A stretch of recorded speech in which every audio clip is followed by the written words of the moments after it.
Louco do céu, começa agora mais um GorpaCast. Olá pessoal, eu sou Jéssica Meriti. Eu sou Jaqueline Oliveira. E eu sou a Agatha Neves. E está começando mais um GorpaCast aqui na Editoria de Meio Ambiente. Só que hoje a gente vai trazer uma coisa diferente para vocês. A gente produziu um radiodocumentário com depoimentos fortes, entrevistas bem interessantes e um contexto histórico muito bom sobre o racismo no Brasil e a representatividade negra. É isso aí, a gente espera que vocês aproveitem. Roda aí, DJ!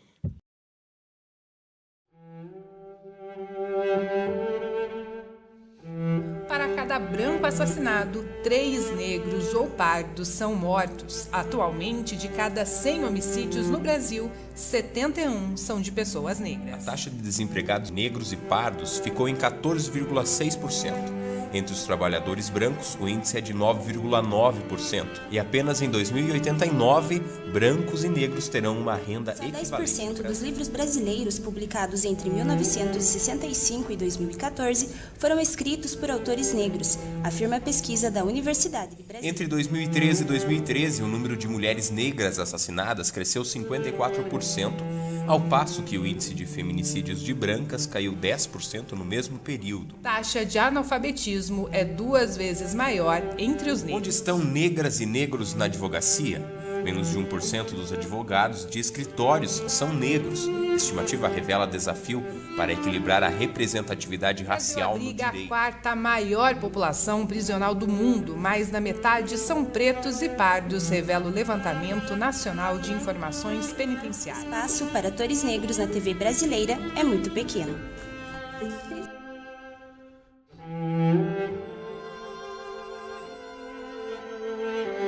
O que eu acredito é que existem condições sociais diferentes para esses sujeitos e sim que existem posições sociais tomadas de modo diferente porque existem problemas diferentes vividos por essas pessoas. Homens e mulheres negros estão muito mais envolvidos em processos de violência do que homens e mulheres brancas. Numericamente falando, a quantidade de pessoas jovens que morrem no Brasil, quem é o percentual maior de pessoas que morrem no Brasil hoje por morte violenta? Os homens negros. Homens negros e pobres. Porque se você pegar a população pobre do Brasil, é negra. Então, por que é negra? Porque foi excluída de todo o processo de oportunidade, do acesso à cidadania, né? Ao acesso a condições básicas de sobrevivência.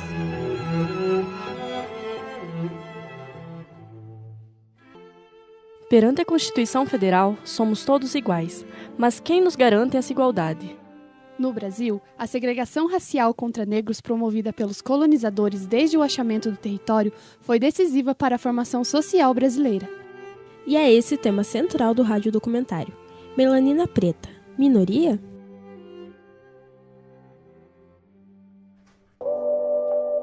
Minha pele é parda, meu cabelo é enrolado. Eu digo que sou negro, eles dizem que sou mulato.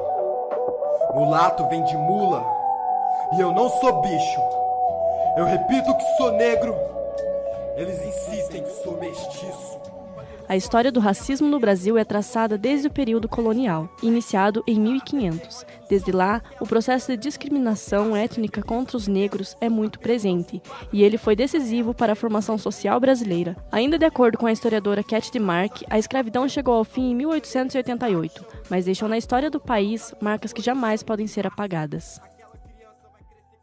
Então, são resquícios que vão ficando pelo caminho desse racismo que se constrói desde 1500, antes mesmo de 1530, mas desde 1530 mais propriamente no Brasil, e que vem sendo reforçado, né? A gente acreditava que em 1888 poderia ser rompido isso, já que essas pessoas se tornam cidadãos, mas não é uma cidadania de fato, né? A cidadania não é oferecida a essa população negra, e eles continuam sendo excluídos dos direitos, né? Ou afastados dos direitos deles a cada momento. O racismo vive hoje de forma velada e se esconde atrás da falsa democracia existente. Essa condição era imposta para ele a partir de uma série de mecanismos de discurso no Brasil, né? Então nós temos um discurso que é do Estado, que diz que os negros eles podem ser escravizados. A gente tem um discurso que vem da igreja, Os negros são inferiores, né? Que dar o trabalho braçal a eles era uma forma de poder purificar a alma desses negros. Mas quando a abolição acontece, as pessoas que tinham condições de dar empregos para esses negros, agora livres, se recusam a fazer isso porque não consideram digno pagar o salário a quem deveria trabalhar de graça. O nosso país não é uma democracia racial. Nelson Mandela, grande líder político da África do Sul, dizia que nenhuma pessoa nasce propagando ódio por outra, seja por cor, origem ou até mesmo pela religião. É algo ensinado desde a infância e que vai sendo reforçado ao longo da vida. Uma grande parte da população desenvolve a ideia de que cada etnia possui habilidades, características e qualidades diferentes umas das outras. Isso estimula o sentimento de superioridade de um para o outro, o que é considerado racismo. É difícil explicar a mente de uma pessoa racista, mas o psicólogo Sérgio Dias faz uma análise de como esse comportamento pode ser construído. Pensamentos levam a comportamentos. O que torna ele intolerante? A sua educação histórica. E o que torna ele preconceituoso? Falta de conhecimento. Eu trabalhava numa loja e eu era vendedora. Entrou uma senhora, né, bem chicona, e a gente deixava eles em paz lá, escolhia as coisas deles. E eu estava atendendo ela, só que daí, como ela era uma mulher bem vestida e tal, a gente não deu muita bola, deixou ela à vontade. Aí entrou outra, bem mal vestida e negra. Eu mesma fui preconceituosa. Eu olhei para as outras meninas e só fiz um sinal para ficar de olho naquela lá, que era negra e mal vestida. Então a gente, todo mundo da loja ficou meio de longe, assim, meio de olho nela. Tá, atendimos e tal, e daí eu atendi a senhora ricona e fui atender a negra, porque eu não queria deixar a negra sozinha. O que aconteceu no final? Enquanto eu estava olhando para a negra, cuidando da negra, a bem vestida, a ricona, a tal, roubou uma boneca butterfly e saiu. E foi embora. Aí o dono da loja saiu correndo, vimos pelas câmeras e tal, e saiu correndo até ela, pegou ela lá na frente do terminal, já entrando no carro dela, um carrão, e pegou ela que ela tinha roubado. Enquanto eu fiquei preconceituosa olhando para a negra, mal vestida, que não roubou nada, comprou e pagou, a outra rica roubou. Onde só tem preto na senzala e nas favelas, aquela criança não vai querer ser negra e nada, e o IBGE adora colocar pessoas negras como... No próximo bloco, ouviremos o depoimento de uma mãe negra que teve sua família marcada pelo racismo.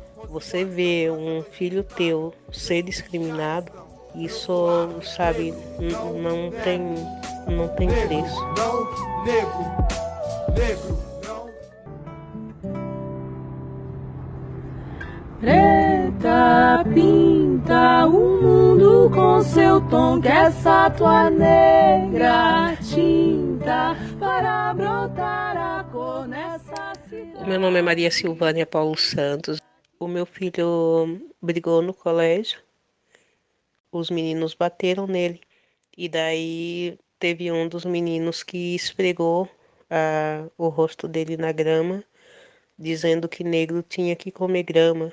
Então, aquilo foi uma coisa assim bem marcante na minha vida, assim, que na época assim eu sofri muito, sabe? Porque eu até admito alguma coisa para mim, mas você vê um filho teu ser discriminado, isso, sabe, não tem preço. O desrespeito com as minorias está na atitude do povo, aceitado nos programas de televisão, propagado nas redes sociais e emitido da boca de políticos engrandecidos pela população e que estão impunes pelos discursos abusivos aplaudidos diariamente.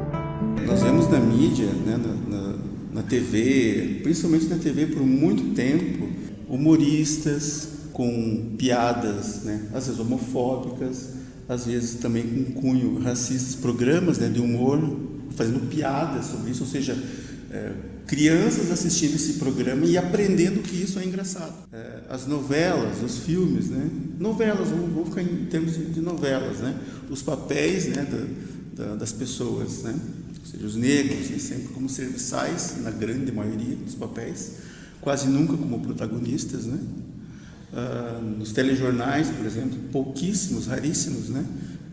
Jornalistas, âncoras, apresentadores, né, negros. Então, evidenciando sempre, parece que uma hegemonia branca. Tinta para brotar a cor nessa cidade cinza que tanto te negou, mas O povo negro, por muitos anos, foi visto como um problema para o desenvolvimento do Brasil.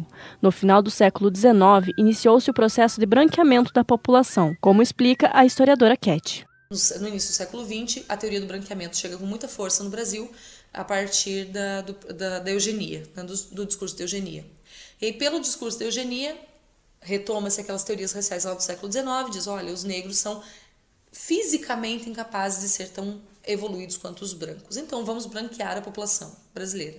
Desde o século XIX, da metade do século XIX, a gente já tem a constante chegada de imigrantes, né, que vão compor uma sociedade que vai servir para duas frentes. Né? Primeiro, para substituir o trabalho negro, e não era considerado digno, e também para formar colônias que civilizassem e branqueassem a população. Então, demonstrando mais uma vez que o Estado está dizendo que a população negra brasileira é inferior. Então, meu nome é Elza de Farias, eu sou mulher negra. Eu assumi a sala de aula de um professor não negro. E o aluno escreveu num papel. Paul White. Sentou de frente para os alunos e de costa para mim. Aí eu peguei aquele papel no final da aula, levei para um advogado e nós fomos para o promotor. E quando nós fomos para o promotor, que chamamos o pai dos alunos, eram 2 alunos, ele era uma brincadeira. Como é uma brincadeira que você escreve no papel, numa folha de papel sulfite, Power White, né? Poder branco, fica de costa para o professor negro e de frente para os colegas. Alunos 5 anos de médico. No próximo bloco, como a falta de representatividade afeta no desenvolvimento da autoestima. A questão de você achar que você nunca vai ser bonita, você nunca vai ser amada, você nunca vai achar alguém que te ame, acho que esse é um dos piores. Desde cedo a mãe da gente fala assim, filho, por você ser preto, você tem que ser 2 vezes melhor. Aí passado alguns anos eu pensei, como fazer 2 vezes melhor se você está pelo menos 100 vezes atrasado? Pela escravidão, pela história, pelo preconceito, pelos traumas, pelas psicoses, por tudo que aconteceu. 2 vezes melhor como? Ou melhora, ou ser o melhor, ou é o pior de uma vez. Sempre foi assim. Se você vai escolher o que estiver mais perto de você, ou o que estiver dentro da sua realidade. Você vai ser 2 vezes melhor como? Quem inventou isso aí? A imagem negra foi construída repleta de estereótipos que estimulam o surgimento de problemas que afetam de forma direta a identidade da vítima. A autoestima é prejudicada por conta dos traços que pertencem a esta etnia serem visíveis no meio em que convivem. Isso reflete de maneira direta no comportamento do afrodescendente, que cria um sentimento de rejeição e insatisfação pelo próprio corpo e passa a expressar esse sentimento ignorando os próprios traços étnicos. Meu nome é Luiz Fernando Carneiro Siqueira, conhecido como Zumba. A minha profissão hoje é o rap.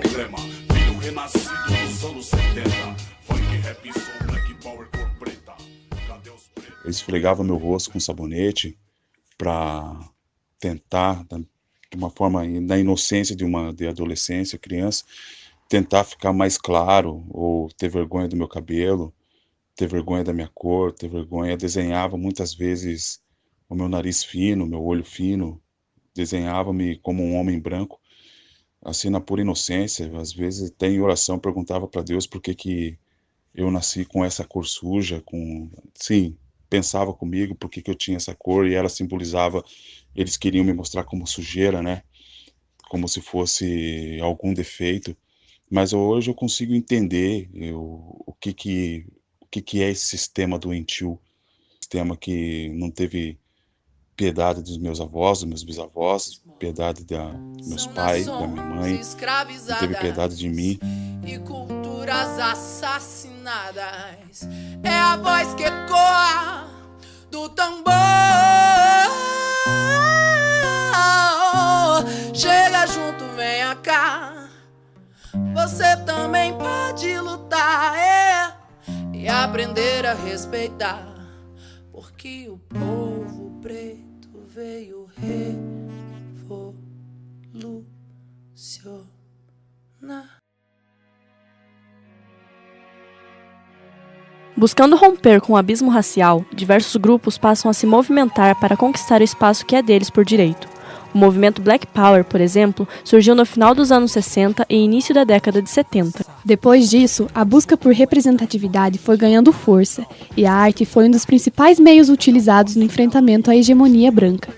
Gabriel Aquino é jornalista e um dos idealizadores da Black Hits em Guarapuava, um evento que busca ressaltar estilos como o hip hop, que descreve as desigualdades sofridas pelo povo negro. Cara, eu acho que a arte e a resistência é, em tempo integral, sabe? Mesmo a arte que é despretensiosa, assim, que você faz, no sentido de divertir o outro, tudo isso eu acho que tem alguma coisa, assim, implícita de luta, de resistência já. No caso do hip hop, especificamente, nasceu, né, desse tipo de luta, né? Não foi uma criação espontânea, foi desde sempre uma contrarresposta, né? Uma contracultura. Então, no hip hop, falando especificamente, a luta acompanha, porque através disso eles podem expressar, né, tudo que fica reprimido, né, naqueles lugares quando tudo se iniciou. Mas a arte e a resistência tá sempre ligado, por mais despretensiosa que seja, tem um pouco disso, sabe?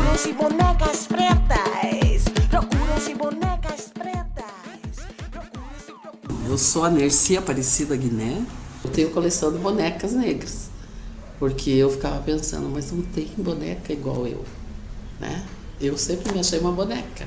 O pessoal, de certo, fica pensando, tá ficando caduca? Mas quando eu achei a primeira boneca, que eu achei que era parecida comigo, aí eu fui fazendo a coleçãozinha. Agora eu tenho uma boneca preta com os olhos pretos, com cabelo black. A falta de identificação da criança negra resulta o sentimento de inferiorização e de não pertencimento na sociedade. Tenho 20 anos, estudo na UTF. A minha questão com empoderamento e racismo, a questão de você achar que você nunca vai ser bonita, você nunca vai ser amada, você nunca vai achar alguém que te ame, acho que isso é um dos piores, assim. Você sempre tem uma princesa preferida e tal. Eu nunca tive uma princesa que era parecida comigo. Em 28 de agosto de 1963, o ativista norte-americano Martin Luther King lutou pelo fim da segregação racial nos Estados Unidos, a qual tinha o respaldo da lei. Ele chamou a atenção para seu discurso ao final de uma marcha em prol dos direitos civis das minorias, quando proferiu seu desejo por igualdade e respeito e idealizou uma sociedade na qual brancos e negros pudessem conviver harmoniosamente. A igualdade étnica era o seu maior sonho, o qual foi velado junto de seu corpo após ser assassinado no dia 4 de abril de 1964. Um tiro calou sua voz, mas a luta continuou e continua até os dias atuais. Primeiro, se aceitem, não deixem as pessoas te falarem que você é menos, falarem que você não pode, e ocupem os espaços. Venha me dizer que isso é vitimismo, não bota a culpa em mim pra encobrir o seu racismo. Esse radiodocumentário é uma produção das alunas Agatha Neves, Jaqueline Oliveira e Jéssica Merite, do 2º ano de jornalismo na disciplina de Rádio Jornal Laboratório, com o apoio técnico de Fábio Forne e supervisão de Gilson Bosqueiro. É isso aí, pessoal. Esse foi o nosso radiodocumentário Melanina Preta, Minoria. Isso, a gente espera que vocês tenham gostado. E é isso. Qualquer coisa, deixem sugestões pra gente. E continue acompanhando a gente pela página do Facebook, facebook.com/gorpacast, e pelo canal do YouTube, Gorpacast também, né? E semana que vem a gente volta com a nossa programação normal, né, meninas? Isso aí. Tchau, pessoal. Tchau.